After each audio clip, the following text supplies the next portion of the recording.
इस कार्यक्रम के पुण्यार्जक हैं श्री प्रकाश जी, सरला, आदित्य, पूजा, मनन, रचित पाटनी एवं समस्त पाटनी परिवार, अतिवीर ग्रुप, मुंबई, कोलकाता, दिल्ली एवं बेंगलोर। वेबसाइट www.ativeeradvisory.com और www.vardhamantrusty.com। श्री सुरेश चंद जैन, श्रीमती उर्मिला जैन, श्री विपिन कुमार जैन, श्री नवीन जैन एवं समस्त परिवार, बिजनौर, उत्तर प्रदेश।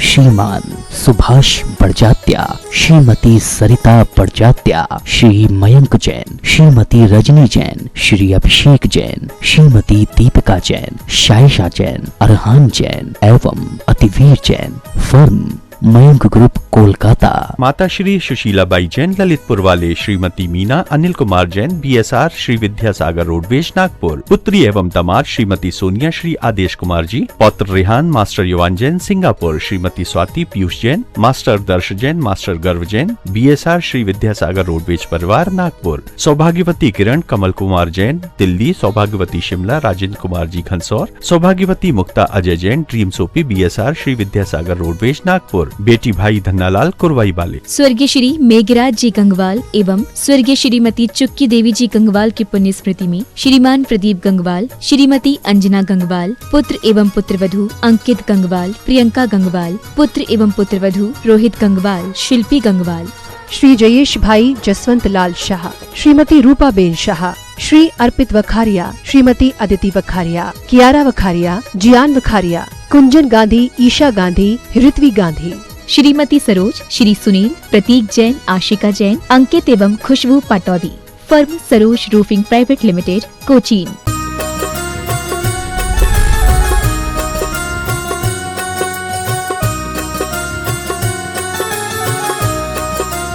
बोलिए देवादिदेव 1008 पार्श्वनाथ भगवान की जय जय जय। चैतन्य चमत्कारी गुणायतन के मूल नायक चंदा प्रभु भगवान की जय जय जय। श्रवण संस्कृति के नायक प्रातः स्मरणीय आचार्य भगवंत विद्यासागर जी महामुनिराज की जय जय जय। बोलिए गुणायतन प्रणेता, शंका समाधान के जनक, भावना योग प्रवर्तक पूज्य मुनिवर श्री प्रमाण सागर जी महाराज की जय जय जय। मुनिवर श्री निर्वेक सागर जी, शीतल सागर जी महाराज की जय जय जय। मुनि संघ की जय जय जय।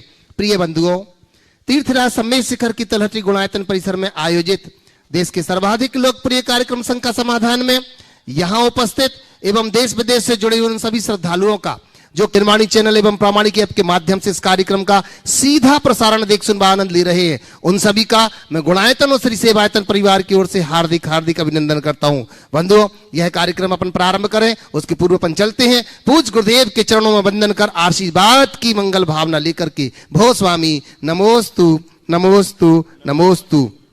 बंधुओं, कार्यक्रम प्रारंभ हो, मैं प्रथम से ही निवेदन कर रहा हूं पूज्य शुल्लक श्री स्वरूप सागर जी महाराज के चरणों की वंदना करते हैं कि वो स्वामी आपके मुखारबिंद से आज इस कार्यक्रम का आगाज हो, ऐसा आपके चरणों में निवेदन कर रहा हूं। इच्छा में मुनीत्रय के चरणों में बारंबार नमोस्तु।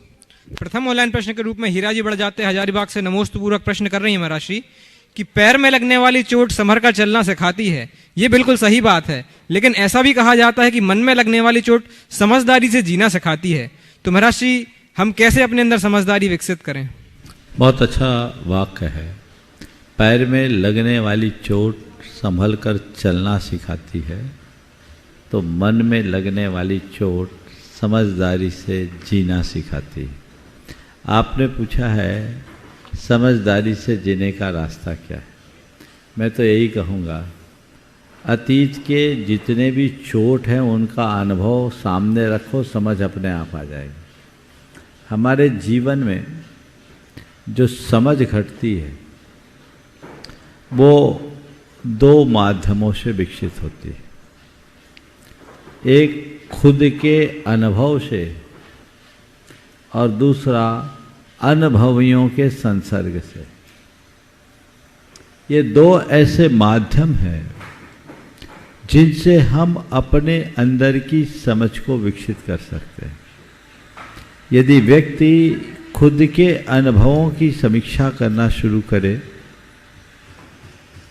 और उससे कुछ नसीहत लेना शुरू कर दे, तो हमारा हर अनुभव हमें एक अच्छी सीख दे सकता है जो हमारी समझ को बढ़ाने में कारण बनेगी। दूसरी बात, अनुभवी लोगों के संसर्ग में रहने से हमें एक अच्छी प्रेरणा मिलती है। यदि हम उनके जीवन को निकटता से देखते हैं तो हमें एक नई समझ विकसित होती है और वही समझ हमारे जीवन में स्थिरता प्रदान करती है। तो दोनों चीज़ें रखें, अपने अतीत के अनुभवों से हम कुछ लेसन लें और जिनका अनुभव प्रौढ़ हो चुका है ऐसे लोगों से अपना संपर्क बनाएं।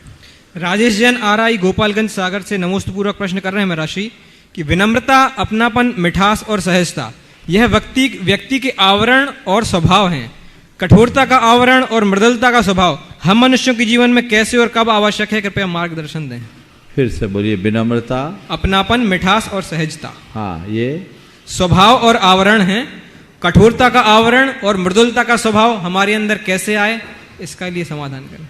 सबसे पहली बात, सवाल में कुछ तालमेल नहीं दिख रहा। विनम्रता, सहजता, मृदुता, क्या है फिर से बोलो? अपनापन और मिठास। विनम्रता, अपनापन, मिठास और सहजता। और सहजता, ये स्वभाव है तो समझ में आ रहा, आवरण समझ में नहीं आ रहा। और कठोरता का आवरण और मृदुलता का स्वभाव, ये कुछ समझ में नहीं आ रहा है। प्रश्न थोड़ा स्पष्ट हो तो उत्तर देने में आनंद आए। समझिए, आगे बोलिए। अब प्रश्नों के लिए चलते हैं मंचासीन मुनि संघ के चरणों में। और सर्वप्रथम निवेदन है इलक्षी 105 निजानंद सागर जी महाराज के चरणों में कि अपने प्रश्न के माध्यम से हमें लाभान्वित करें। नमोस्तु महाराज जी। महाराज जी, बैरिस्टर चंपत राय जी जिन्होंने अपनी पुस्तक की ऑफ नॉलेज में लिखा है कि मनुष्य माइनस वासनाएं इज इक्वल टू ईश्वर और ईश्वर प्लस वासनाएं इज इक्वल टू मनुष्य। तो इस वाक्य का क्या रहस्य, कृपया समझाने की कृपा करें।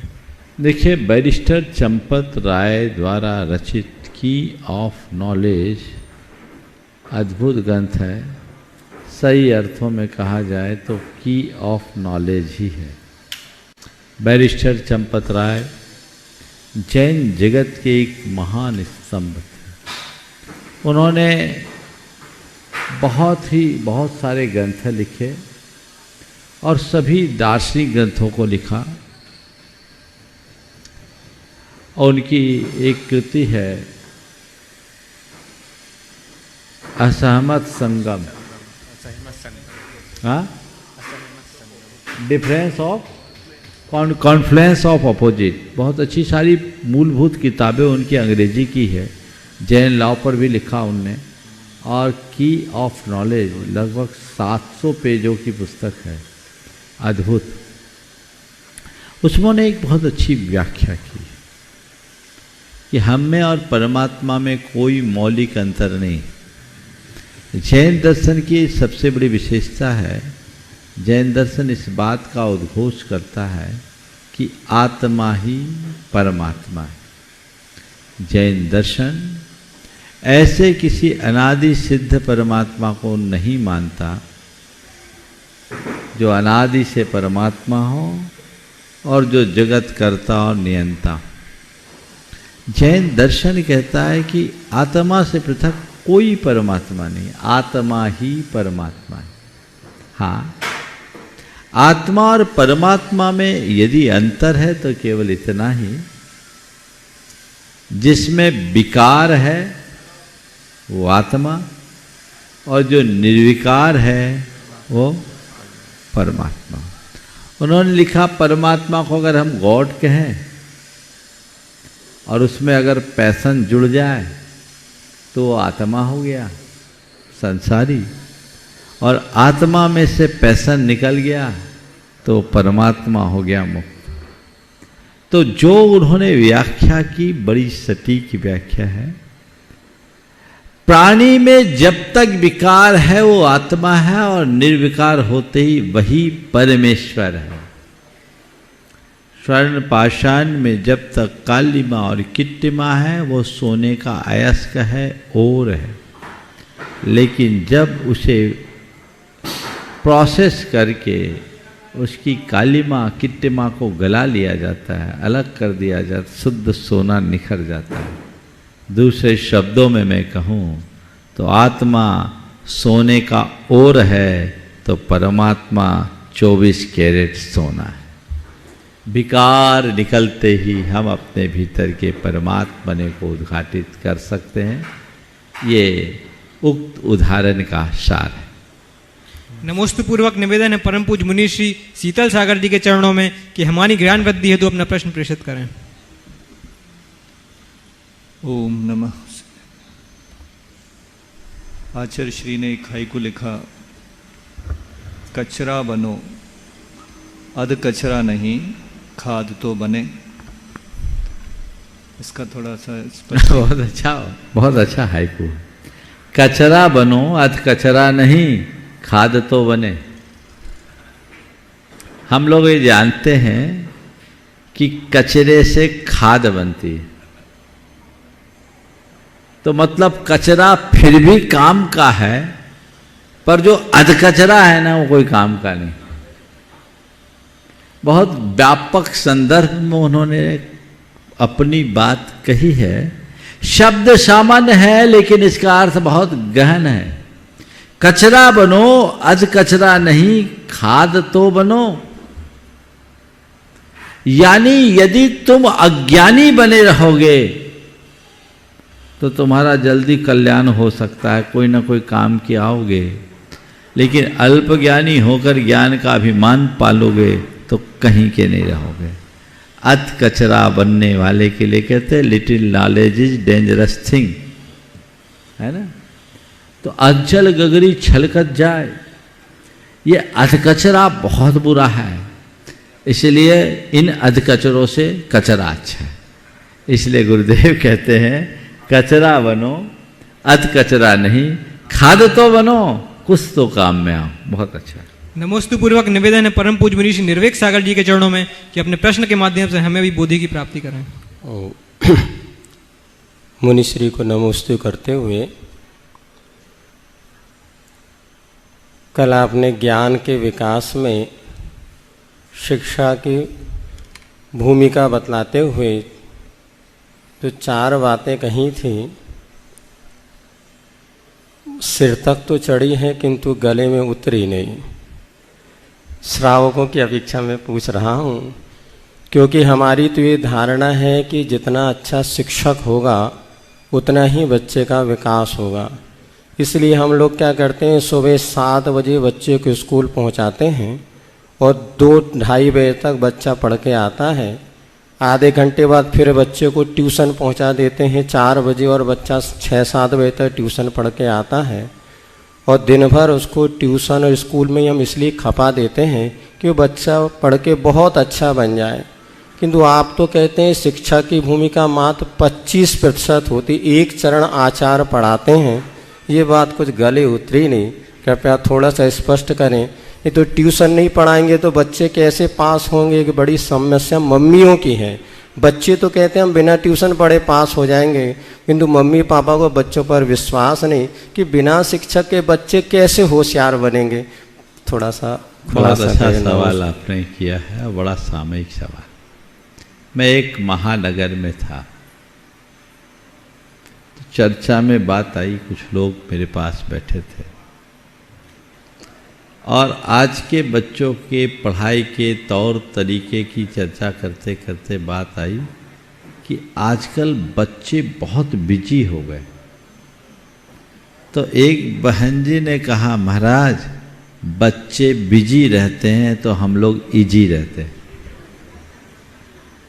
तो मुझे तो लगता है कि शायद कुछ ऐसी ही मानसिकता के कारण इस तरह की प्रवृत्तियां बढ़ रही है। एक और आजकल फैशन सा बन गया है, अच्छे से अच्छा इंस्टीट्यूशन होना चाहिए। मैं एक बात जानता हूं, जब तक हमारे अंदर का टैलेंट नहीं हो इंस्टीट्यूशन कोई काम नहीं करता। ये तो लोग अपने स्टेटस के नाम पर बाहर भागते हैं। अगर व्यक्ति में खुद की प्रतिभा हो, लगन हो और अपने लक्ष्य के प्रति समर्पण हो तो साधारण से शिक्षण संस्थान में पढ़ करके भी वो ऊंचाइयों को छू सकता है। अब्दुल कलाम आज़ाद इसका सर्वश्रेष्ठ उदाहरण है। और यदि इनका अभाव हो तो दुनिया के किसी भी विश्वविद्यालय से पढ़कर क्यों ना आए, व्यक्ति बोड़ा ही रहता है। इसलिए इस बात पर बहुत गंभीरता से विचार करना चाहिए। और सबसे बड़ी बात,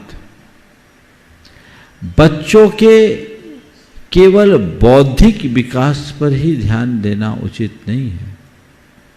उनके बौद्धिक विकास के साथ नैतिक, चारित्रिक और भावनात्मक विकास पर भी ध्यान जाना चाहिए। आज के समय में आज की जो शिक्षा की प्रणाली है उससे बच्चों का बचपना छिन रहा है कि नहीं? हम लोगों ने जिस तरीके से पढ़ाई की उस समय एक बचपना था और वही हम लोगों की पीढ़ी या हमारे बाद तक की पीढ़ी को डेवलप किया, विकसित किया। लेकिन आज के बच्चों का तो बचपना ही छिन गया। पढ़ाई का लोड इतना है। इसका दुष्परिणाम ये है कि आज के बच्चे ज़्यादातर मानसिक रूप से रुग्ण हैं, अस्वस्थ हैं, भावनात्मक रूप से पूरी तरह स्वस्थ नहीं है। ऐसा स्वास्थ्य विकसित हो इसलिए ज़्यादा दबाव न डालें और बच्चों को ज़रूरत के अनुरूप ट्यूशन आदि ले, लेकिन उनकी खुद की प्रतिभा को विकसित करने के लिए प्रेरित करें। बच्चे मन लगा करके पढ़े, स्कूल में जो पढ़ाया जाता है और अपने शिक्षण संस्थानों में जो पढ़ाया जाता है यदि उसे दोहराया न जाए तो कितने ही बड़े इंस्टीट्यूशन में पढ़ो कुछ भी हासिल नहीं होगा और दोहराना खुद को पड़ेगा। ट्यूशन भी लोग इसीलिए लगाते हैं कि इस बहाने उसका दोहराना हो जाएगा। लेकिन यदि बच्चों को पहले से इस बात के लिए तैयार किया जाए और बच्चा खुद लगनशील होकर ये कार्य करे तो मैं समझता हूँ वह उनका और अधिक विकास करे। प्रत्यक्ष प्रश्नों और अन्य सूचनाओं के माध्यम से कार्यक्रम को आगे बढ़ाएंगे संचालक मंडल।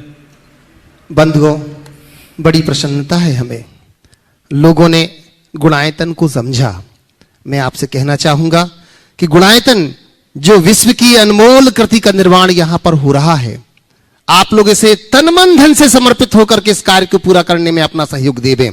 आज हमारे बीच में मैं बड़े सम्मान के साथ यहां पर आमंत्रित कर रहा हूं समाधिष्ठ ब्रह्मचारिणी अभिलाषा दीदी, जो कि लखनऊ में जिनकी 2017 में समाधि हुई और उन्होंने यहाँ पर गुणायतन के लिए जो दान राशि बोल रखी थी वो सूत्रधार के रूप में और उनकी समाधि हो गई। पर घर वालों को जैसे ही पता लगा कि नहीं ये दान राशि है, तत्काल वो यहाँ आकर समर्पित किए। मैं निवेदन कर रहा हूँ वीरेंद्र कुमार जी, नेहा जी, अभिषेक जी जैन लखनऊ से कृपया आए और पूज्य श्री के चरणों में वंदन करें। जोरदार तालियों के साथ अभिनंदन करते हैं। और इनका अभिनंदन करने के लिए मैं बड़े सम्मान के साथ बुला रहा हूँ हमारे बीच में भूपेंद्र रेखा जी मुंबई से हैं, जो कि श्रोमणी संरक्षक, मार्गदर्शक, गुणायतन और नित्य शांति धारा के जो पुण्यार्जक हैं। कृपया आए और अभिनंदन करेंगे हमारे सूत्रधार का। जोरदार जोरदार तालियों के साथ अभिनंदन करते हैं बंधुओं। और इसी के साथ मैं निवेदन कर रहा हूं, जब तक इनका अभिनंदन हो रहा है, जो निर्वाण मित्र के रूप में आज जिन्होंने अपने आप को गुणायतन से जोड़ा है, ऐसे श्री केवल चंद जी जैन, श्रीमती शारदा देवी जी जैन, श्री कैलाश चंद जी, सीमा जी,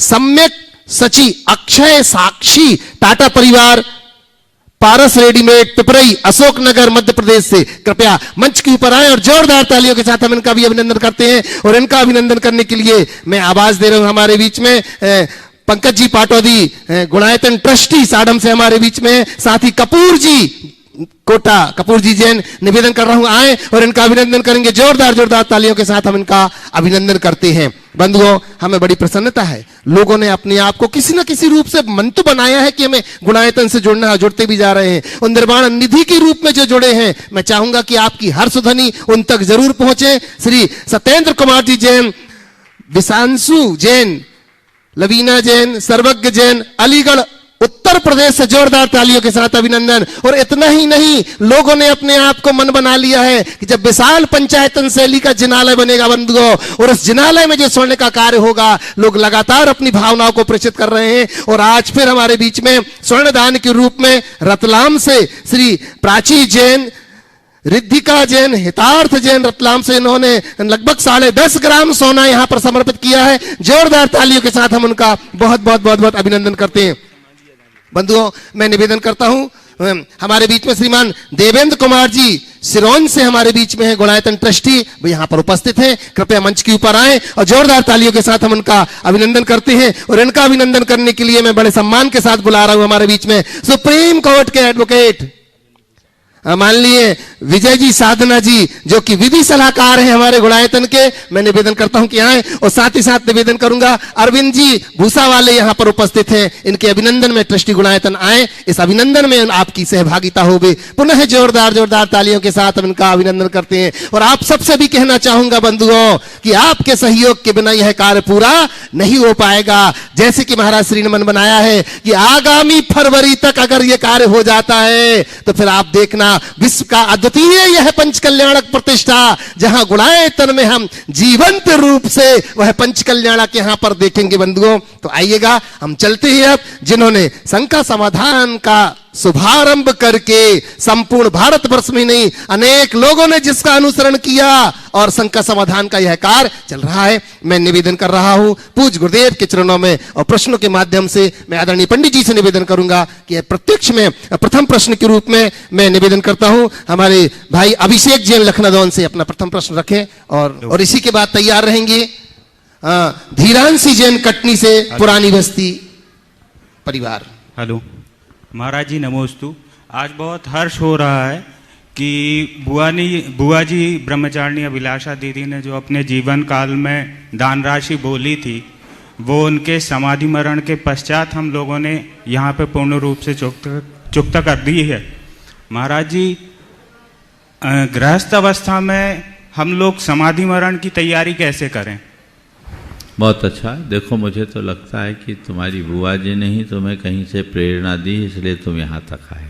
जी महाराज, निश्चित है। और ये बात मैं सभी से कहना चाहूँगा तुम्हारे माध्यम से, कभी भी कहीं कोई दान करो तो घर जाकर अपने परिवार के सदस्यों को उसकी सूचना जरूर दो और उनसे कहो कि बेटे, मैंने ये दान राशि घोषित की है और मैंने अपने सामर्थ्य के अनुरूप की। यदि कदाचित मुझे कुछ हो जाए तो इसको तुम चुकता करना। और जैसे कोई व्यक्ति इस दुनिया से गुजरता है तो उसके पीछे वाले लोग ही उसके सारी संपत्ति और लायबिलिटी दोनों के हकदार होते हैं। तो जब तुमने उनकी संपत्ति का भोग किया तो उनकी देनदारियां भी स्वीकार करनी चाहिए। अलौकिक और परमार्थिक दोनों देनदारियों को पूरा करना चाहिए। पारमार्थिक देनदारी में तो कोई कसर नहीं रखना चाहिए। जो अपने परिजनों के जाने के बाद, उनकी संपत्ति के होने के बाद भी उनके द्वारा घोषित दान की पारमार्थिक राशि को प्रदान नहीं करते, उन्हें निर्माल्य के भोग का पाप लगता है। यदि उनको जानकारी नहीं है तो उनको कोई पाप नहीं, पर जानकारी है और सामने वाला छोड़ कर गया है तो तुम्हें ये सोचना चाहिए कि ये इसमें से इतना हमारा नहीं, ये तो उसका है, क्योंकि वो जीवित होता तो उतना तो देता ही। इसलिए संपत्ति का कभी मोह मत करना। और कभी भी कोई छोड़ के जाए तो अपना कर्तव्य जरूर पूरा करना। मुझे बहुत प्रसन्नता है कि तुम लोगों को तो पता भी नहीं था, पर पता पड़ते ही इसकी पूर्ति की। ये निश्चित तुम्हारे पुण्य वर्धन में कारण बनेगा, जीवन का कल्याण बनेगा। और लोगों को भी ये जरूर कहना चाहिए, संतान से, परिवार से कहो कि मैंने एक घोषित किया है, इसका तुम सब ध्यान रखना। और तभी सबसे उत्तम कार्य होगा और ये रास्ता प्रशस्त होगा। यदि तुम्हें संशय है कि मेरे पीछे वाले बाद में देने वाले नहीं हैं, अगर ऐसा लगता, कई ऐसे भी होते हैं कि हमारे बाबूजी ने बोला था, हमने थोड़ी बोला था, तो फिर क्या करो? आयोजकों को पहले ही बोल दो कि भैया मैं जिंदा रहा तो दूंगा, पीछे वालों का मैं गारंटी नहीं ले सकता क्योंकि उन पर मेरा भरोसा नहीं। पर ऐसी कोई व्यवस्था कर दो कि तुम्हारे पीछे वाले तुम्हारा पैसा ना भोगे, वो कहीं ना कहीं से वहां पहुंच जाए। ये सुनिश्चित करो, तब वह पुण्य तुम्हारे साथ जाएगा। अन्यथा जो तुम दिए वही तुम्हारे साथ है, जो छोड़ के गए तो यहीं छूट जाने वाला। इसलिए व्यक्ति को बहुत समझदारी के साथ काम करना चाहिए और उसी अनुरूप अपनी सारी व्यवस्था को आगे बढ़ाना चाहिए। नमस्ते। धीरांशी जैन कटनी से, पुरानी बस्ती परिवार, और इसी के साथ तैयार रहेंगे इशिका जैन कटनी से। गुरुवर के चरणों में बारंबार नमोस्तु। गुरुदेव, मैं 10वीं की छात्रा हूँ और 10वीं में आने वाले हर बच्चे को यह चिंता अवश्य रहती है कि हमें 11वीं में कौन सा सब्जेक्ट लेना है या आगे जाके हमें कौन सी फील्ड चूज़ करना है, और मन में कॉन्फिडेंस डेवलप नहीं हो पाता है और हमेशा कन्फ्यूजन रहता है, माइंड डाइवर्ट होता रहता है। तो गुरुवर, हमें क्या करना चाहिए ताकि हमारा माइंड डाइवर्ट ना हो, हम अपने इंटरेस्ट के अनुसार एक निर्णय ले सकें और ये कॉन्फिडेंस डेवलप कर सके कि आगे जाके हमें कभी भी रिग्रेट नहीं होगा कि हमने जो फील्ड चूज़ की वो गलत थी। बहुत अच्छा सवाल है। ये समस्या तुम्हारी नहीं, तुम्हारे जैसे सभी विद्यार्थियों में। मेरी राय में ये चुनाव 4 बातों को ध्यान में करके करना चाहिए। सबसे पहली बात, अपना लक्ष्य है। मेरा लक्ष्य क्या है? मुझे नौकरी करना है, मुझे बिजनेस करना है, मुझे नौकरी करना है, तो किस लाइन में जाना है? उस लक्ष्य को सामने रखकर चलो। दूसरा, अपनी रुचि, मेरा इंटरेस्ट किस में है, किस सब्जेक्ट में मेरा इंटरेस्ट है। तीसरी बात, स्कोप किस में है। और चौथी बात, मेरी फैमिली का बैकग्राउंड कैसा है। समझ गए? लक्ष्य, इंटरेस्ट, स्कोप और फैमिली बैकग्राउंड, इन चारों बातों को ध्यान में रखकर व्यक्ति को अपने पढ़ाई के विषय को चुनना चाहिए। आजकल देखने में ये आता है कि मेरी अमुक सहेली ये कर रही है, मेरा अमुक मित्र ये कर रहा है, मुझे यही करना है।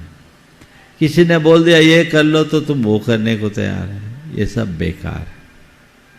स्वयं की रुचि का महत्वपूर्ण स्थान है, अच्छी बात है, लेकिन रुचि के साथ अन्य 3 बातों को भी देखना है। स्कोप है कि नहीं, उसकी संभावना है कि नहीं, और वो लक्ष्य मैंने बनाया है तो उसकी पूर्ति कर पाऊंगा कि नहीं। मेरी फैमिली का बैकग्राउंड, मेरी पारिवारिक पृष्ठभूमि उस अनुरूप है कि नहीं। इन सब बातों पर गंभीरता से विचार करके निर्णय लेना। अब एक लड़की है तो उसको आगे क्या करना है उसको वो देखना चाहिए। आजकल तो होड़ हो गई, मुझे क्या करना है, IIT करना है, मुझे क्या करना है, CA करना है, MBA करना है, मेडिकल में जाना है, नीट क्वालिफाई करना है, ये होड़ हो गई। क्यों करना है IIT? नौकरी करना है। नौकर क्यों बनना है भाई? क्यों करना? ये जो मानसिकता है, इस मानसिकता को बदलनी चाहिए, और जब इसे बदलेंगे तभी कुछ कर पाएंगे। आजकल शुरू से माँ बाप भी अपने बच्चों को एक अदद नौकरी के लिए ही प्रेरित करते हैं। जॉब चाहिए, जॉब चाहिए, जॉब चाहिए, और कितना स्ट्रेस है। इसलिए जब इन बातों पर ध्यान रखोगे तो अच्छा परिणाम। इसी का जी का समाधान भी महाराज जी इसी प्रश्न में हो गया है। तो मैं निवेदन कर रहा हूं विजय साधना जी, विधि सलाहकार Gunayatan, advocate supreme court Delhi, और इसके बाद तैयार रहेंगे श्रीमती संध्या जैन गोटेगांव से और सिद्धार्थ जैन रुचि लाइव भोपाल से। गुरुदेव नमोस्तु, इच्छामी महाराज श्री। गुरुदेव, मेरा प्रश्न आपके 15 अगस्त के सुबह वाले प्रवचन से है। आपने 4 बातों के बारे में बताया था, उसमें से भाषा पे मेरा प्रश्न है। गुरुवर, हमारी मातृभाषा हिंदी सह अस्तित्व, सहिष्णुता और सहयोग का नायाब उदाहरण है। इसमें न कोई कैपिटल अक्षर होता है, न कोई स्मॉल अक्षर होता है, और साथ ही साथ आधे अक्षर का साथ देने के लिए पूरा अक्षर हमेशा तैयार रहता है। गुरुदेव, जीवन जीने की कला का इससे बड़ा उदाहरण और क्या हो सकता है? तो इसे जीवन में कैसे समझें कि ये गुण अच्छा जीवन जीने के लिए नींव का पत्थर बन सके? बिल्कुल ठीक है। और जब हम अपने हिंदी की वर्णमाला की शुरुआत करते और अक्षर ज्ञान शुरू करते ना, तो हमको पहले क पढ़ाया जाता, फिर ख, जो बोलता है पहले कर्म करो फिर खाओ। ये पाठ केवल हिंदी में मिलेगा। क्या? पहले क और फिर ख। तो पहले कर्म करो फिर खाओ। दुर्भाग्य है इस देश का कि लोगों का अब अपनी मातृभाषा से रुझान कम हो रहा है। लोग मातृभाषा में बोलने में अपने आप को थोड़ा कमतर समझने लगते हैं। ये भयानक भूल है। मुझे बेहद प्रसन्नता है कि वर्तमान के प्रधानमंत्री ने सारी दुनिया में हिंदी का परचम फैलाया है। उनने सारे कार्यक्रमों में हिंदी में अपना वक्तव्य दिया और लोगों ने उसे सराहा। हमें इससे सीख लेनी चाहिए। हमें अंग्रेजी या अन्य भाषा का तभी प्रयोग करना चाहिए जब सामने वाले को हिंदी समझ में ना आती। जहाँ हमारे पास हिंदी है तो हम अंग्रेजी क्यों बोले? पर आजकल तो अंग्रेजी बोलने में लोग अपनी शान समझते हैं और अंग्रेजी बोलना लोगों का पढ़े लिखे होने का प्रमाण माना जाने लगा है, जो मेरी नज़र में बड़ी भूल है। और ऐसे लोग न ढंग की अंग्रेजी बोल पाते, न हिंदी, न इधर के रहते न उधर के रहते। इसलिए मातृभाषा से प्रेम होना चाहिए। अपनी भाषा, चाहे वो हिंदी है या अन्य कोई देशी भाषाएं हैं, अपने को स्वभाषा में ही अपनी बात रखनी चाहिए, क्योंकि हम अपनी मातृभाषा में किसी बात को जितने अच्छे से समझ सकते हैं और दूसरों तक पहुंचा सकते हैं, वो दूसरी भाषा में नहीं कर सकते। इसलिए कल मैंने कहा था परसों कि भाषा में संस्कृति का प्रवाह बहता है। इसलिए जब तक हमारी भाषा है तभी तक संस्कृति है। अतः अपनी संस्कृति के प्रवाह को निर्मल बनाए रखना चाहते हो तो भाषा का ख्याल। नमस्ते। श्रीमती संध्या जैन गोटेगांव से, सिद्धार्थ जैन भोपाल, और इसके बाद मैं निवेदन करूंगा हमारे गुणायतन ट्रस्टी विनोद किरण जी दोषी बाकानेर। नमोस्तु नमोस्तु नमोस्तु महाराज जी, इच्छामी महाराज जी, इच्छामी महाराज जी। महाराज जी, मेरा भावना एक के ऊपर से प्रश्न है। इन्होंने 3 साल पहले कैंसर रोग हो गया था। इन्हें प्रतिदिन भावना योग किया, बहुत अच्छी तरह से ठीक हो गए हैं। और इसके काम करो, माइक उनको पकड़ाओ, अपना नाम बोलो और अपना अनुभव बोलो। स्वामी जी, मेरा नाम संतोष कुमार जी है, गोटेगांव से आए हैं महाराज जी। और मुझे कैंसर हो गया था, अब भावना योग से ठीक हो गया। बिल्कुल ठीक हो गया। हाँ, और वंदना भी कर ली आप। बहुत सुंदर। अभी कोई दवाई चल रही? नहीं खाई। प्रतिदिन कितनी देर भावना योग किया? आधा घंटा। आधा घंटा। देखिए, ये एक और उदाहरण है। 3 दिन पहले भी एक उदाहरण था। प्राय प्रति सप्ताह कोई न कोई का उदाहरण जरूर आता है। आप भी प्रेरित हों और इस तरह इसका लाभ उठाएं। बहुत बहुत आशीर्वाद। सिद्धार्थ। नमोस्तु महाराज जी, इच्छामी महाराज जी। महाराज जी, 2 प्रश्न हैं। पहला, सूर्य मंत्र के पीछे विज्ञान क्या है? दूसरा, जब तीर्थंकर भगवान एक है तो कैसे एक भगवान हजारों लाखों प्रतिमाओं में विराजित हो जाते हैं? इसके पीछे का विज्ञान जानना था। बहुत अच्छा सवाल है। सूर्य मंत्र का, सूर्य मंत्र या सूर्य मंत्र, इसका विज्ञान आपने पूछा है। इसके विज्ञान को बताने के पहले मुझे मंत्र का विज्ञान बताना पड़ेगा। मंत्र हमारे देश की एक बड़ी साधना है। मंत्र क्या है? किसी शब्द के साथ साधना को जोड़कर उसके भीतर छिपी हुई शक्ति का प्रस्फोट, इसी का नाम मंत्र है। मुख से निकलने वाले सामान्य शब्द मात्र शब्द होते हैं, वो वचन है, मात्र शब्द है। लेकिन जब हम मंत्रोच्चार करते हैं तो वो कोरा शब्द नहीं होता, क्योंकि इस मंत्रोच्चार में हमारी साधना भी जुड़ी होती है, भावना भी जुड़ी होती है। और हमारी साधना और भावना से उनमें अनंत शक्ति आ जाती। उस मंत्रोच्चार से उस शक्ति का प्रस्फोट होता है और उसे हम प्रक्षिप्त भी कर सकते हैं। समझ गए?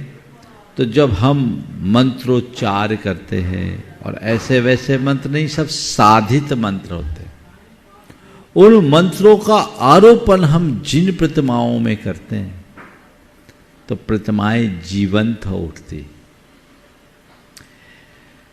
चूंकि जब हम मंत्र से जो उच्चारित करते हैं वो शब्दात्मक है, ध्वन्यात्मक है, तो उससे उत्पन्न होने वाली शक्तियां भी भौतिकी होती और भौतिक वस्तु पर उसका गहरा प्रभाव होता। तो हम जब प्रतिमा में मंत्र स्थापित करते हैं, आरोपित करते हैं, तो वो प्रतिमा प्रतिमा नहीं रहती, भगवान बन जाती मंत्र के प्रभाव से। और उसका ओरा डेवलप हो जाता है, उसका आभा मंडल विकसित हो जाता है और उसकी ऊर्जा का स्तर ऊंचा हो जाता है। और ये तो हम लोगों ने अनेक बार अनुभव किए। प्रतिष्ठा के पूर्व अलग और प्रतिष्ठा के बाद अलग। कई बार हमने अनुभव किया है कि प्रतिष्ठा के पूर्व किसी प्रतिमा के ऊपर अगर ऐसे हाथ करे सहजता से जाता है, और प्रतिष्ठा के बाद केवल ज्ञान कल्याणक के दिन ही 2-3 बार मैंने ऐसा चला के अनुभव किया। ज्ञान कल्याणक के बाद उस प्रतिमा से ऐसे हाथ को मैंने ऐसा करने का प्रयास किया तो मुझे बहुत ताकत लगानी पड़ी। एनर्जी का फोर्स लेवल बढ़ता है और तभी उन सब का हम पर प्रभाव पड़ता है। समझ गए? तो ये चीज विज्ञान भी इस बात को मानता है। आपने ये सवाल आज से 50 वर्ष पहले किया होता तो शायद इसका संतोषप्रद उत्तर नहीं दे पाता, लेकिन आज मैं दे सकता हूं और उसी आधार पर ये उत्तर दिया। और इसका दूसरा भाग भी मैं आपको बताता हूं। एक किर्लियान थेरेपी विकसित हुई है, अगर आपने नाम सुना होगा। किर्लियान और रुडॉल्फ किर नाम के 2 वैज्ञानिक हुए, रूसी वैज्ञानिक। उन्होंने एक प्रयोग किया, पानी के ऊपर प्रयोग किया। 3 प्रकार का जल रखा, एक सामान्य जल और दूसरा सकारात्मक भावनाओं से भरे हुए व्यक्ति के हाथ का जल और तीसरा नकारात्मक भावना से भरे हुए व्यक्ति के हाथ का जल। तीनों प्रकार के जलों पर लगभग 15 वर्ष तक प्रयोग किया गया। आप सुन करके आश्चर्य करोगे। सामान्य जल को पौधों पर डाला गया तो पौधों की ग्रोथ सामान्य रही। सकारात्मक भावना से भरे हुए व्यक्ति के हाथ के जल को जब पौधों पर डाला गया तो पौधों की वृद्धि दर 200% बढ़ गई। और नकारात्मक भावनाओं से भरे हुए व्यक्ति के हाथ के जल को जब पौधे में सींचा गया तो वो पानी तेजाब का काम कर गया, पौधे जलने लगे। एक लंबे अंतराल के बाद ये निष्कर्ष निकला। पानी में देखो तो chemically there is no changes, फिर भी अंतर। ये किसका है? गुणात्मक अंतर। ये गुणात्मक प्रभाव क्यों आया? भावनाओं से, शब्दों के तरंगों का प्रभाव पड़ता है, मंत्रोच्चार का प्रभाव पड़ता है। इसलिए मंत्र उच्चारण करते ही चीजें बदल जाती। कई बार कई व्यक्तियों के साथ होता है, देखते हैं उसकी हालत खराब है और कुछ नहीं, केवल आप लोगों ने भी अनुभव किया, नमोकार मंत्र बोल दो उसको, वो व्यक्ति स्वस्थ हो जाता है। होता है। मैं किसी अंधविश्वास को प्रोत्साहित नहीं करता, पर मैं ये कहता हूं कि मंत्र आराधन को अंधविश्वास कहना उचित बात नहीं है। मंत्र की अपनी शक्ति है, उसका अपना विज्ञान है। कदाचित हम उसे न समझ पाए, ये बात अलग है, पर उसकी शक्ति को नकारा नहीं जा सकता। पुराने जमाने में तो ऐसे मंत्र की बहुत उत्कृष्ट साधना रहती थी, उसमें कई बड़े बड़े कीर्तिमान स्थापित किए गए। एक घटना में मंत्र के संदर्भ में आप सबको बोलना चाहूंगा।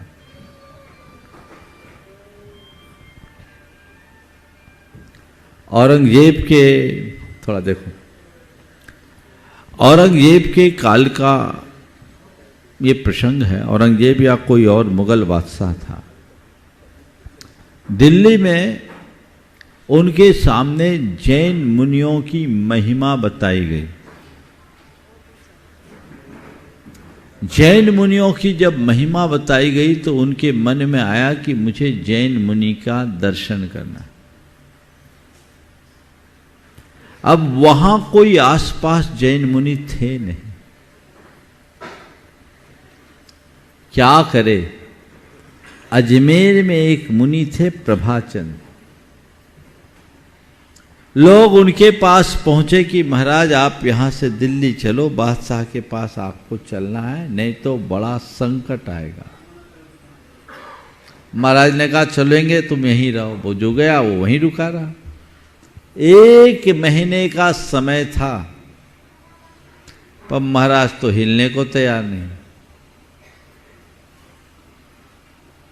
पट्टारक जी थे प्रभाचंद, हिलने को तैयार नहीं। अब महाराज अब तो बड़ा संकट आएगा, बस कल का ही दिन, एक दिन बचा, अब क्या होगा। मुझे तो लगता है आपके ही पास मुझे भी समाधि लेनी पड़ेगी। बोले तो चिंता मत कर। कहाँ जाना है? बादशाह के पास जाना है। उन्होंने कहा बिछा अपना दुपट्टा बिछा। दुपट्टा बिछाया, उन्होंने अपना मंत्र पढ़ा और अपने और उस सेठ को दोनों को बिठाया और आकाश मार्ग से सीधे राज दरबार में जाकर के पहुंच गए। ये इतिहास की सत्य घटना है। ये मंत्र का प्रभाव है। जैन जागरण के अग्रदूत अयोध्या प्रसाद गोयली की एक कृति है, भारतीय ज्ञानपीठ से प्रकाशित है, उसमें इसका उल्लेख है, आप जरूर पढ़ें। प्रभाचंद जी के जीवन वृत्त में भी एक कथन आता है। तो ऐसा नहीं है कि मंत्रों का प्रभाव नहीं पड़ता। आजकल जब कभी भी मंत्रों की बात आती तो लोग उसे अंधविश्वास कहने लगते हैं। मैं कहता हूं ये अंधविश्वास नहीं, अविश्वास है। मंत्र अपने आप में काम नहीं करता, तुम्हारे मंत्र के साथ जुड़ा हुआ विश्वास काम करता है। समझ गए?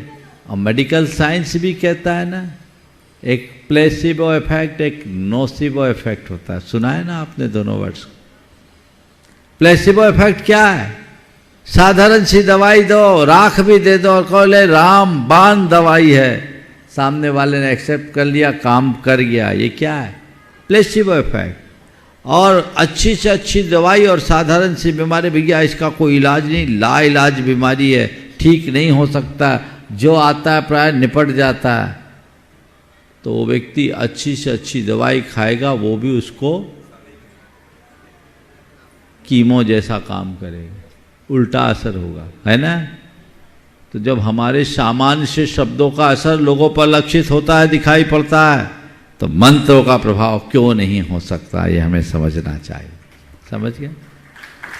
बहुत सारे उदाहरण दिए जा सकते हैं, पर मैं विषय का विस्तार नहीं करूंगा। आपका प्रश्न का दूसरा भाग, एक भगवान इतनी सारी प्रतिमाओं में कैसे आ जाते हैं? सुन लो, जैन धर्म में भगवान की प्रतिष्ठा तो होती ही नहीं। क्या बोल रहा हूं मैं? ये मत सोचना कि यहाँ चंद्र प्रभु भगवान विराजमान है सो उनको बुला के हम ऊपर से सिद्धालय से विराजमान कर दिए। हमारे यहाँ प्राण प्रतिष्ठा नहीं है, हमारे यहाँ बिंब प्रतिष्ठा है। हम क्या करते हैं, उस प्रतिमा में भगवान के गुणों का आरोपण करते हैं। और गुणारोपण तो हम किसी में भी कर सकते हैं कि नहीं कर सकते? कर सकते हैं। मैं तुमसे दूसरा सवाल करता हूं, तुम्हारे घर में पिताजी की तस्वीर तो होगी? कितनी है? बोलो, माइक पे बोलो। कुछ तस्वीरें हैं, मतलब 10-20 तो है। आराम से। एक ही व्यक्ति की तस्वीर 10 जगह कैसे हो गई? और हर तस्वीर में तुम्हें अपने पिताजी दिखते हैं कि एक आदमी ही दिखते हैं? सब में दिखते हैं। बात समझ में आ गई? 1000 तस्वीर होगी तो पिताजी दिखेंगे कि कोई और दिख जाएगा? पिताजी ही दिखेंगे। हाँ, पिताजी ही दिखेंगे। लाख तस्वीर होंगे तो क्या दिखेंगे? पिताजी ही दिखेंगे। और अगर और ज्यादा तस्वीर होंगे तो क्या दिखेंगे? पिताजी ही दिखेंगे। तो ऐसे ही चाहे जितने भगवान हैं वो भगवान की प्रतिकृति में हमें भगवान ही दिखेंगे। इसमें क्या बात है? भगवान एक हैं, पर हम उनका आरोपण तो अनेक में कर सकते हैं ना। ये सारा खेल हमारी श्रद्धा और भावना का है, समझ गए? उसे उसी संदर्भ में देखना चाहिए। ठीक है। नमोस्तु। विनोद किरण जी दोषी बांकानेर से, ट्रस्टी गुणायतन। और इसी के बाद निवेदन करूंगा मैं कैलाश चंद जी जैन पिपरई से। नमस्ते महाराज जी, चुल्लगी महाराज जी के चरणों में नमस्तु। महाराज श्री, गुणायतन का सपना कुछ सालों में पूरा होने जा रहा है। अब आपसे निवेदन है संपूर्ण निमाड़ की ओर से और संपूर्ण 52 गजा ट्रस्ट की ओर से कि भगवान आदिनाथ बावन गजा के खड़े बाबा, उनका भी जीर्णोद्धार आपके प्रयासों से और आपके आशीर्वाद से ही संपन्न होगा। इसलिए पूरा निमाड़ और पूरा संपूर्ण ट्रस्ट आपसे निवेदन करता है कि आपके चरण गुणायतन के बाद में पुनः 52 गजा की ओर एक बार फिर से आएँ। इसीलिए मैं आपसे निवेदन कर रहा हूँ महाराज जी। और एक छोटा सा प्रश्न है कि हम 52 गजा ट्रस्ट के ट्रस्टी होने के नाते वहाँ की मीटिंगों में जाते हैं और मीटिंगें होती है, तो महाराज जी वहाँ पर जो भी व्यवस्था होती है उसमें नाश्ता पानी जो भी होता है वो सभी जितने ट्रस्टी करते हैं, हम हमेशा प्रयास करते हैं कि हम वहाँ का नी लें और निर्माल लेके जो हमको दोष लगता है उससे बचें। पर महाराज जी कुछ बार ऐसा हो जाता है कि वो हमारे नहीं चाहते भी होता है, तो हम ऐसा क्या करें कि हम उससे बचें? देखिए, सबसे पहला रास्ता तो ये है कि जितने भी धार्मिक संस्थान हैं, सामाजिक संस्थान हैं, वहाँ जो भी इस तरह का खर्च हो वो उसके प्रबंध करने वाले, मैनेजमेंट को देखने वाले लोग खुद से उठाए। सबसे उत्तम कार्य है। आप इतना खर्च तो कर ही सकते हैं और इसे एक प्रकार से अपना योगदान मानो, क्योंकि हम किसी क्षेत्र के या किसी मंदिर के संभाल के लिए हैं, हमें वहाँ अपना योगदान देना है, वहाँ कुछ लेना नहीं। लेकिन कई जगह ऐसा होता है कि लोगों को लगता है कि ये तो रोज का काम है, हम पर भार हो जाएगा, तो बड़ी दिक्कत लोग महसूस करते हैं। तो उसका एक दूसरा सॉल्यूशन, अपने मंदिरों में, संस्थानों में एक मद होना चाहिए, प्रबंध / प्रभावना। आप लोगों से दान लीजिए तो प्रबंध के लिए लीजिए, प्रभावना के लिए लीजिए। मंदिर में गुल्लक रखिए, प्रबंध या प्रभावना लिख कर रखिए, प्रबंधन हेतु लिख दीजिए। अब वो जो प्रबंधन के लिए आया तो ये भी एक मैनेजमेंट का अंग है। 4 गेस्ट आए, आप उनको खिलाना पिलाना भी पड़ता है। अधिकारी आते हैं, कोई आते हैं, उनका स्वागत सत्कार भी करना पड़ता है। अब रोज रोज किससे मांगेंगे पैसे? आदमी के अपने लिमिटेशंस होते हैं। अपने से दे तो अच्छा है, उदार हो तो ज़्यादा अच्छा है। अपने गुणायतन में तो यहाँ सब अपने जेब से ही करते, एक अच्छी परंपरा है। लेकिन प्रबंध मद में हो, प्रभावना मद में हो, ऐसी व्यवस्था यहाँ भी बना रखी है। उस पैसे को आप सैलरी बांटने में दीजिए, उस पैसे को इस तरह के खर्चों में दीजिए। कई बार रहते मुनि महाराज का चतुर्मास कराना, बस छोड़ दिया, अब बस लगा दिया, खाने पीने का इंतजाम कर दिया, पैसा मंदिर से दिया, तो किसके लिए दिया? खुद के लिए। पैसा कहाँ का गया? मंदिर का निर्माल्य का पाप लगे। लेकिन तुम्हारे पास प्रबंध और प्रभावना का फंड होगा, उस पैसे को तुम लगाओगे तो पाप से बच जाओगे। और एक बात बताऊं, इसका पाप उसका भोग करने वाले को कम, उसकी व्यवस्था करने वाले को ज्यादा होता है, यानी ट्रस्टियों को पाप ज्यादा लगेगा। इसलिए तुम्हें चाहिए पहले से ऐसे प्रबंध मत की बात करो, प्रभावना की बात करो। और ठीक है, गाड़ी घोड़ा छूट जाता है तो लोग इकट्ठे हो जाते हैं, नहीं तो पता लगा कौन खर्चा करे कौन खर्चा करे, तो तुम लोग कंजूसी दिखाते हो तो मौका पर कोई इकट्ठे भी नहीं हो पाते। तो वो करो, पर किस मत से? प्रबंध मत से, प्रभावना मत से। और फिर साल में जो बच जाए उसको मंदिर में दे दो। मंदिर का पैसा अपने खर्च में उपयोग में नहीं ले सकते, पर तुम्हारे मत का पैसा तुम उपयोग में ले सकते। ये तो हुआ ट्रस्टों के लिए सुझाव। मैं आप लोगों को भी सुझाव देता हूं, किसी भी मंदिर में आप दान देते हो, किसके लिए देते हो?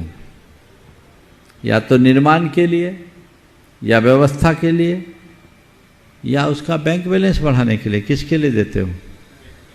हाँ, निर्माण या व्यवस्था। निर्माण चल रहा हो, निर्माण मत दो। निर्माण नहीं चल रहा है तो व्यवस्था के लिए दो। और इन दोनों के लिए नहीं दोगे तो जो पैसा आएगा उसकी एफडियां बनेगी, और क्या होगा? हो ही रहा है ना। और फिर लड़ रहे हैं चुनाव में, कहीं भी होता है तो कैसी स्थिति। जिस मंदिर जिस ट्रस्ट में पैसा नहीं है वहां कोई नहीं आता, और जिस ट्रस्ट में जितना पैसा वहां उतने झमेले होते हैं ना। तो क्या है, आप लोगों को सुझाव है कि जब दान देना हो और आपके पास मद आए तो निर्माण हो तो निर्माण मद में जितना देना दे दो, और अगर प्रबंध सामने है तो आप प्रबंध मद में दो, इस भाव से कि ये भगवान के मंदिर के रख रखाव में मेरा द्रव्य लगेगा। और रख रखाव तो चाहिए ना। इस हॉल में बैठे इसका मेंटेनेंस नहीं हो, रख रखाव नहीं हो, तो तुम यहाँ बैठ पाओगे क्या? हाँ, और मेंटेनेंस करने के लिए पैसे लगेंगे ना, तो उसमें तुम्हारा पैसा लगे, प्रबंध में, प्रभावना में, तो ज्यादा अच्छा है। ये प्रयास करना चाहिए। श्रीमती सीमा जैन, कैलाश चंदी जैन पे प्रई से।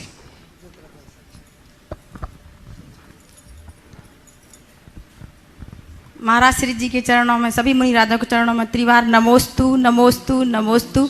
एवं श्री छुल्लक जी महाराज एवं एलक जी महाराज जी के चरणों में बारंबार इच्छामी इच्छामी इच्छामी। हे महाराज जी, मेरा प्रश्न है कि मेरे मन में एक विचार बार बार आता है कि आगे आने वाले समय में वर्तमान परिस्थिति को देखते हुए हमारे धर्म और धर्मायतनों का संरक्षण किस प्रकार हो सकेगा, और इसमें हम साधर्मी भाई बहनों की क्या भूमिका होना चाहिए, क्योंकि आगे 2024 का इलेक्शन भी है। अगर उसमें हम कुछ अपनी सहभागिता दिखा सकें तो महाराज जी कृपया मार्गदर्शन दें। नमोस्तु महाराज जी, नमोस्तु। आपने आगे की बात की और 24 पे लाके खड़ा कर दिया, तो मुझे ऐसा नहीं दिखता कि मैं कोई आज सॉल्यूशन दूं तो उसका रिजल्ट 24 में आ जाए। पर मैं आपको वो सॉल्यूशन जरूर देना चाहूँगा जो हमारे आने वाले वर्षों में भी जैन धर्म और जैन परंपरा का संरक्षण दे सके। महाराज जी, प्रशासनिक क्षेत्र में भी... सुनो सुनो सुनो सुनो, आपका काम हो गया, अब मुझे बोलने दो। अपने धर्मायतनों की और धर्म की रक्षा के लिए सबसे पहला काम अपने समाज को सशक्त करना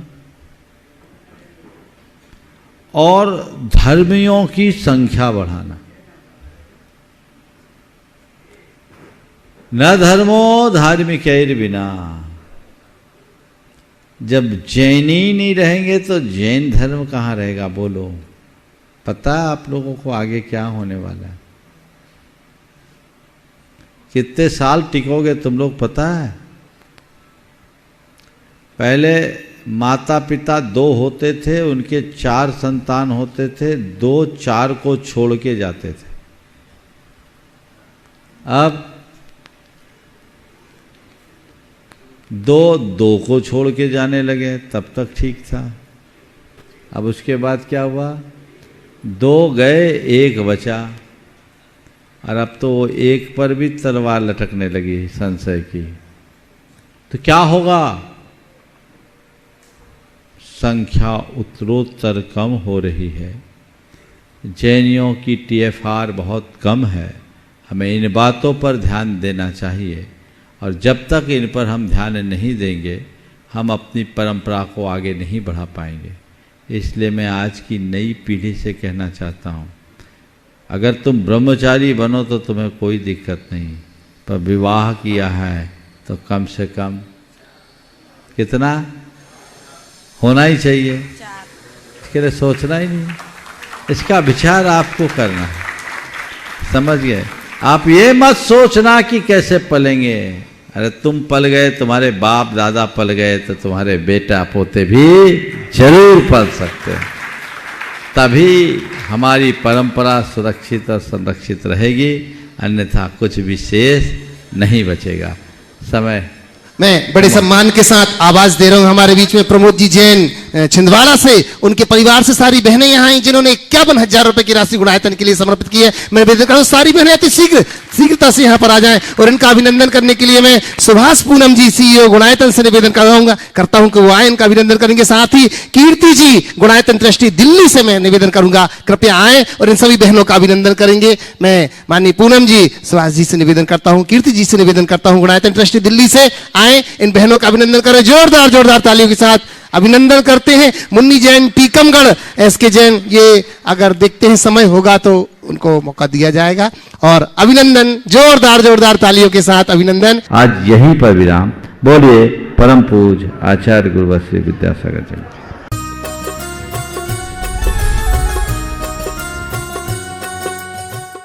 इस कार्यक्रम के पुण्यार्जक थे श्री प्रकाश जी, सरला, आदित्य, पूजा, मनन, रचित पाटनी एवं समस्त पाटनी परिवार, अतिवीर ग्रुप, मुंबई, कोलकाता, दिल्ली एवं बेंगलोर। वेबसाइट www.ativiradvisory.com और www.vardhamantrusty.com। श्री सुरेश चंद जैन, श्रीमती उर्मिला जैन, श्री विपिन कुमार जैन, श्री नवीन जैन एवं समस्त परिवार, बिजनौर, उत्तर प्रदेश। श्रीमान सुभाष बड़जात्या, श्रीमती सरिता बड़जात्या, श्री मयंक जैन, श्रीमती रजनी जैन, श्री अभिषेक जैन, श्रीमती दीपिका जैन, शायशा जैन, अरहान जैन एवं अतिवीर जैन, फर्म मयंक ग्रुप, कोलकाता। माता श्री सुशीलाबाई जैन, ललितपुर वाले, श्रीमती मीना अनिल कुमार जैन, BSR, श्री विद्यासागर रोडवेज, नागपुर। पुत्री एवं दामाद श्रीमती सोनिया, श्री आदेश कुमार जी। पौत्र रेहान मास्टर युवान जैन, सिंगापुर। श्रीमती स्वाति पीयूष जैन, मास्टर दर्श जैन, मास्टर गर्व जैन, BSR, श्री विद्यासागर रोडवेज परिवार, नागपुर। सौभाग्यवती किरण कमल कुमार जैन, दिल्ली। सौभाग्यवती शिमला राजेंद्र कुमार जी, घनसौर। सौभाग्यवती Mukta Ajay Jain, dream soapy, BSR, Shri Vidyasagar roadways, Nagpur. बेटी भाई धन्नालाल कुरवाई वाले। स्वर्गीय श्री मेघराज जी गंगवाल एवं स्वर्गीय श्रीमती चुक्की देवी जी गंगवाल की पुण्य स्मृति में श्रीमान प्रदीप गंगवाल, श्रीमती अंजना गंगवाल, पुत्र एवं पुत्रवधू अंकित गंगवाल, प्रियंका गंगवाल, पुत्र एवं पुत्रवधू रोहित गंगवाल, शिल्पी गंगवाल। श्री जयेश भाई जसवंत लाल शाह, श्रीमती रूपाबेन शाह, श्री अर्पित वखारिया, श्रीमती अदिति वखारिया, कियारा वखारिया, जियान वखारिया, कुंजन गांधी, ईशा गांधी, ऋत्वी गांधी। श्रीमती सरोज, श्री सुनील, प्रतीक जैन, आशिका जैन, अंकित एवं Khushboo Pataudi. Firm Saroj roofing private limited, Cochin.